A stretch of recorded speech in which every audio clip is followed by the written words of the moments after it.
दर्शकों, बहुत बहुत स्वागत आप सभी का एपिक्स न्यूज़ की हमारी इस विशेष पेशकश में। आपके साथ मैं हूं ऐश्वर्या और मैं हूं गीता। कजरी, ठुमरी, दादरी शास्त्रीय गायकी की अपनी ही मधुरता होती है। ये भारतीय समृद्ध संस्कृति और परंपराओं का ही गठजोड़ है, जो हम हर मौसम, हर त्योहार में एक नई उमंग, एक नई रंग दे जाता है। हाँ ऐश्वर्या, आप बिल्कुल सही कह रही हैं और शायद हमारी संस्कृति की यही खूबसूरती आज पूरी दुनिया में मशहूर है। आज हमारी कजरी, ठुमरी और दादरी जैसी गायकी के देश में नहीं बल्कि पूरी दुनिया में दीवानगी साफ नजर आती है। बिल्कुल गीता, सावन का महीना चल रहा है। कावड़ियों के बम भोले से हर जगह माहौल भक्तिमय हो चुका है। सावन की फुहारों से हर तरफ माहौल खुशनुमा भी है। लेकिन ऐसे माहौल में अगर हम लोक गायकी की बात ना करें तो ये नाइंसाफी होगी। हाँ रे सखी, सही कह रही हैं आप। हमें तो याद आने लगा है अपने बचपन के वो दिन, बिल्कुल, जो आज की आधुनिकता से कोसों दूर अटकेलियाँ हुआ करती थी। जब हम बारिश की फुहारों में अपना सूद बूद खोकर घर की छतों में दौड़ लगाते थे और खूब मस्ती भी करते थे। बिल्कुल, घर से बाहर निकलकर बारिश में भीगकर बारिश की ही बूंदों को अपनी हथेलियों में समेटने की कोशिश करते थे। हाँ, ये सच है। अरे हाँ, मैं तो अपने बचपन में ऐसे खो गई कि ये ही भूल गई कि जो आप सावन की लोक गायकी की बात कर रही थी, वाकई मौसम इतना सुहावना है तो है, फिर गीत लहरी से क्यों ना हम अपने दर्शकों को कजरी की दुनिया में ले चले। बिल्कुल गीता, तुम बिल्कुल सही कह रही हो। लेकिन पहले हमें ये बता दो कि आखिर ये कजरी, ये लोक गायकी में ये शब्द आया कहाँ से। मैं देख रही थी, एक गीत भी सुन रही थी, कैसे खेले जैबू सावन में कजरिया, बदरिया घिल आई सजनी। मैंने कई बार ये गाना सुना लेकिन इतना समझ में नहीं आया। लेकिन एक बात समझी कि हाँ, सावन की बदरी और कजरी, इनका आपस में कुछ संबंध जरूर है। सावन की बदरी आसमान में जब उमड़ती है तो कजरी जैसी गायकी का जन्म होता है। एक से बढ़कर एक सुंदर गीत आपको मिल जाएंगे। हाँ हाँ, बिल्कुल सही कह रही हैं दीदी आप। और हमने भी YouTube पर इस कार्यक्रम को पहले से कजरी सुनी और वाकई अगर हम अपने दर्शकों को इस मौसम में कजरी का लुत्फ दिलाएं तो बात ही अलग होगी। उमड़ते घुमड़ते मेघ हों और कानों में कजरी की तार। वैसे सखी, मैं बता दूं कि कजरी शब्द भोजपुरी के कजर से लाया गया है, जो पश्चिमी यूपी और उससे सटे भोजपुर के इलाकों में काफ़ी मशहूर है। चलो तो फिर देर नहीं करते हैं। हमने जो कजरी अपने दर्शकों को सुनाने के लिए रखी है, वो वाकई एक यादगार लम्हे में हमारे दर्शकों को लेकर के जाएगी। कजरी में एक प्रेमिका कहती है, सावन की फुहार आ गई है, अब सबनमा में तो आ जाए बलमू। वाकई मौसम ऐसा है कि कोई प्रेमिका अपने प्रेमी से विरह गवारा नहीं करेगी।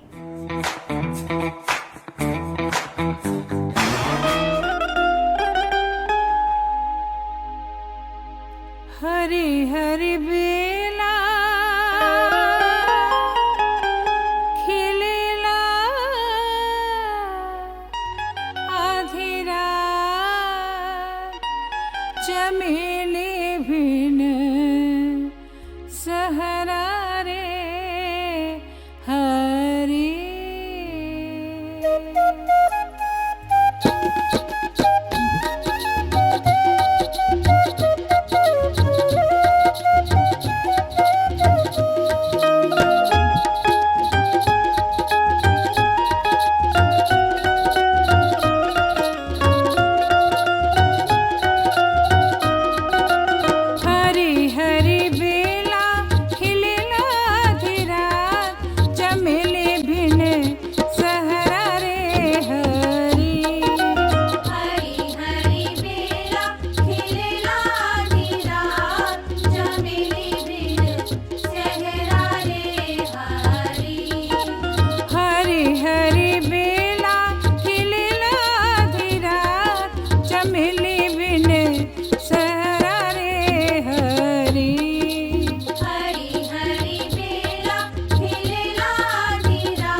सोने के थाली में जोना परोसली रामा।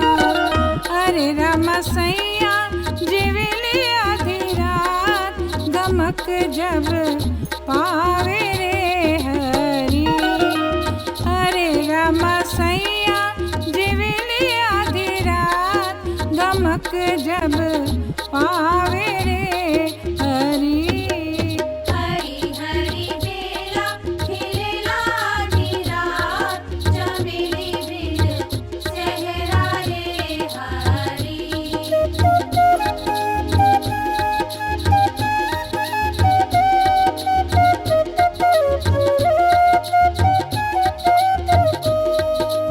झंझरे गिरुआ गंगा जल पानी, झगड़े गेरुआ गंगा जल पानी। झंझरे गिरुआ गंगा जल पानी रामा।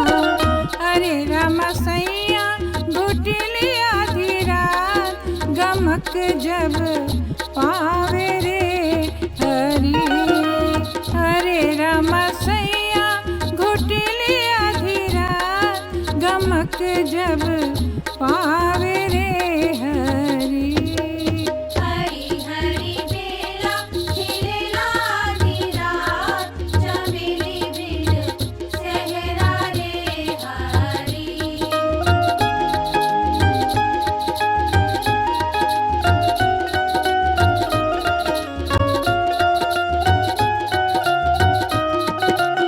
लौंग इलायची कबीरा लगायो, लौंग इलायची का बीड़ा लगायो। लौंग इलायची कबीरा लगायो रामा। अरे रामा सैया रचली आधी रात, गमक जब पावे रे हरी। अरे रामा सैया रचली आधी रात, गमक जब पावे रे हरी। हरी हरी बेला खिलेला आधी रात, चमेली बिन सेहरा रे हरी।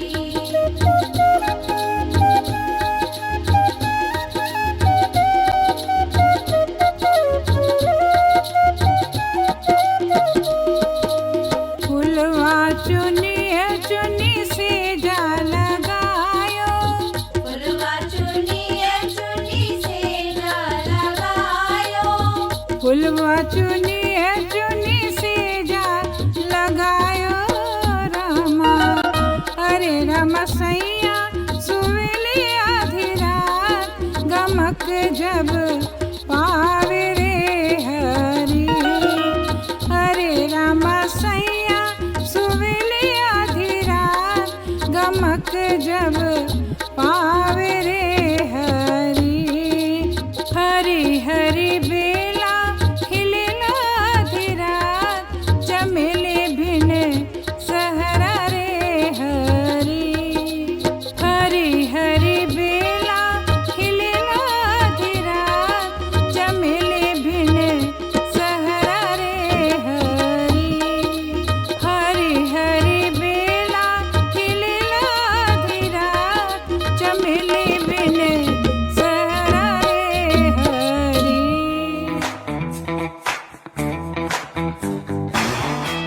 वाह दीदी, मजा आ गया। तो वाकई खो गई कजरी के मिठास में लोक संस्कृति की यही तो खासियत है, जो आपको आज के पॉप और रिमिक्स की दुनिया से अलग तबले ढोलक की थाप पर झूमने को मजबूर कर देता है।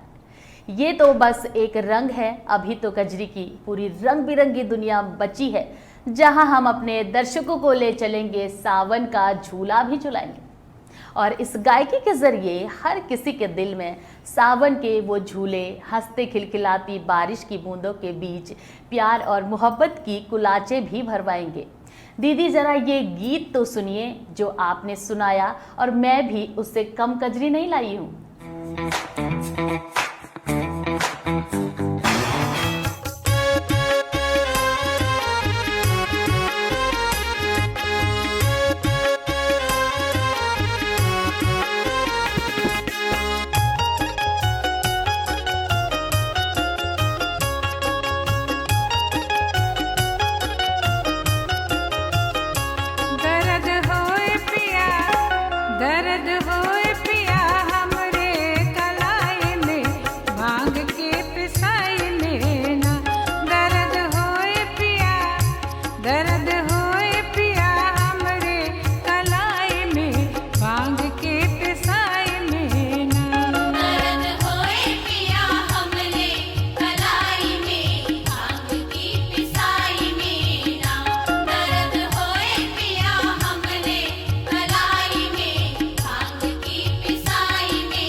हाँ दुबराए गई रोटी के पुआई में, भांग के पिसाई में ना दुबराए गई, ओ दुबराए गई रोटी के पुआई में, भांग के पिसाई में ना। दर्द होए पिया हमने कलाई में, भांग की पिसाई में ना। दर्द होए पिया हमने कलाई में, भांग की पिसाई में ना।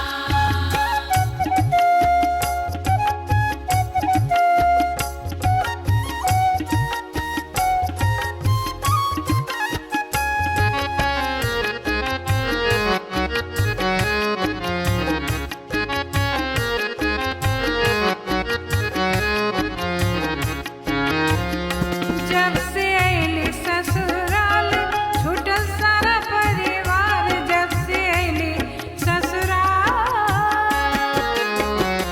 जब से अली ससुराल छूटल सारा परिवार, छूटल सारा परिवार, छूटल सारा परिवार। छूटल सारा परिवार, छूटल सारा परिवार। तोरी चुटकी भर, हो तोरी चुटकी भर, हाँ तोरी चुटकी भर से नूर के नवाई में, भांग के पिसाई में ना। तोरी चुटकी भर, हो तोरी चुटकी भर से नूर के नवाई में, भांग के पिसाई में ना। दर्द होए पिया हमरे कलाई में, भांग के पिसाई में ना। दर्द होए पिया हमने कलाई में, भांग की पिसाई में ना। दर्द होए पिया हमने कलाई में, भांग की पिसाई में ना।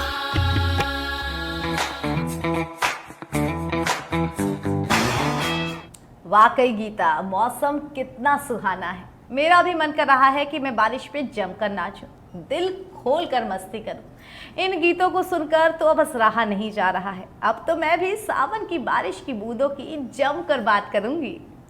हाँ हाँ हाँ, बस दीदी आप तो बिल्कुल कजरी की मौज में सवार होती जा रही हैं। अभी तो हमें कार्यक्रम को और आगे बढ़ाना है। आपका बस चले तो बस कार्यक्रम छोड़कर ही बारिश की बूंदों से खेलने निकल जाएंगी आप। चलिए पहले हम इस प्रोग्राम को तो कर लें, फिर साथ भीगने का मजा लें, है ना दीदी? हाँ चलो, ये भी ठीक है। कजरी की मौज भी हो, मस्ती की रवानगी भी हो, दिल का जज्बा भी हो और धुन की मिठास भी हो। क्या क्या कहूँ गीता, मन तो बस यही करता है कि सुनती ही चली जाऊँ। चलो मैं भी सुनती हूँ और तुम भी सुनो, और हम अपने दर्शकों को भी सुनवाते हैं हमारे इस विशेष कार्यक्रम के गुलदस्ते से। आपको एक और कजरी का लुत्फ कराते हैं।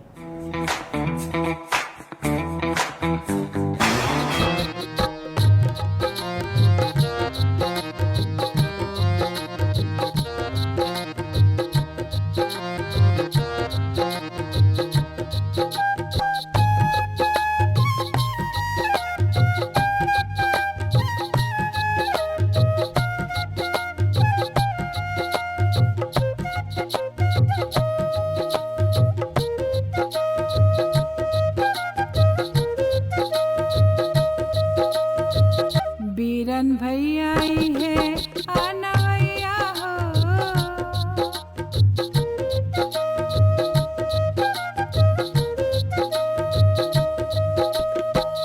बीरन भैया आई है अनवैया हो, सवनवा में ना जइबे नदी।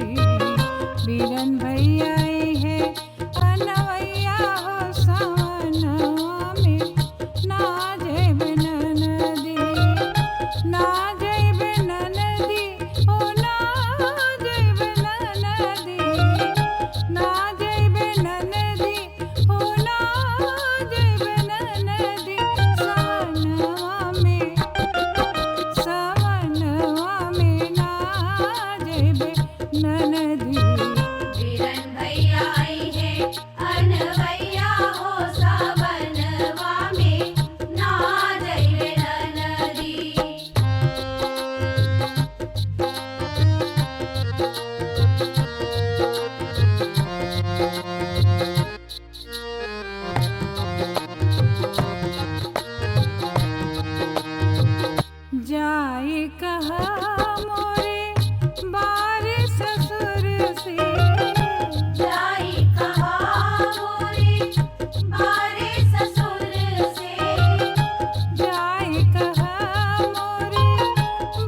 जाए कहा मोरे लहुरा देवर से जाई कहा मोरे लहुरा देवर से जाए कहा मोरे लहुरा देवर से फेरी गए हैं अरे फेरी गए हैं डोलिया कहार सवनवा में ना जेबे नदी फेरी गई है डोलिया कहार सवनवा में ना जेबे नदी बीरन भैया आई है अनवैया हो सावनवा में ना जइबे नदी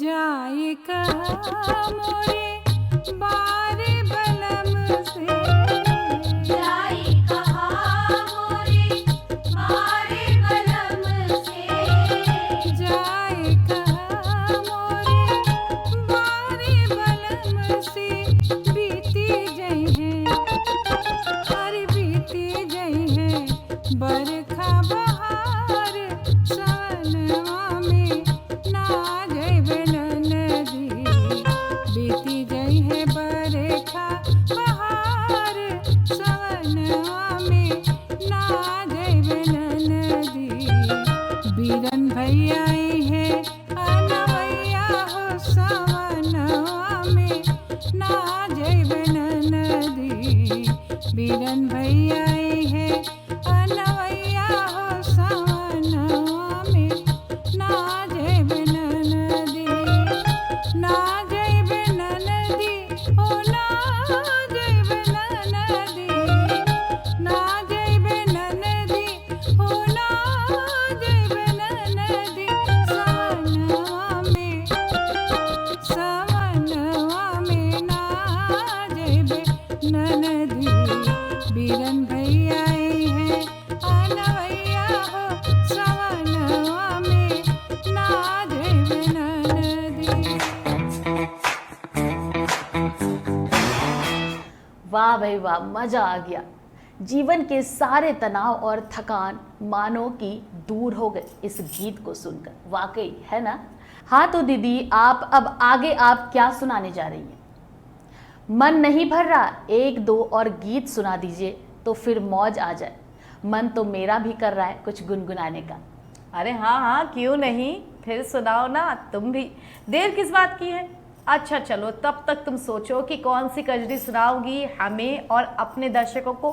तब तक मैं एक गीत लेकर के आई हूँ, वो सुना देती हूँ।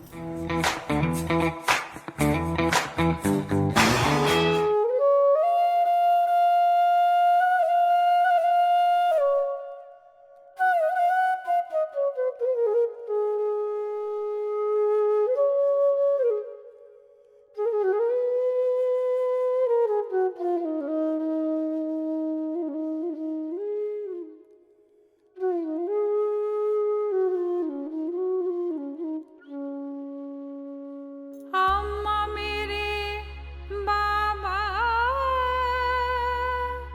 को भेजो रे कि सावन आया।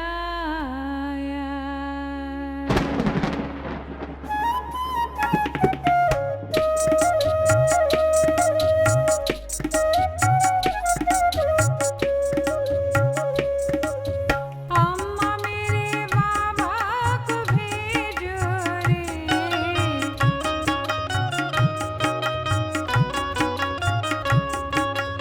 अम्मा मेरे बाबा को भेजो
शाम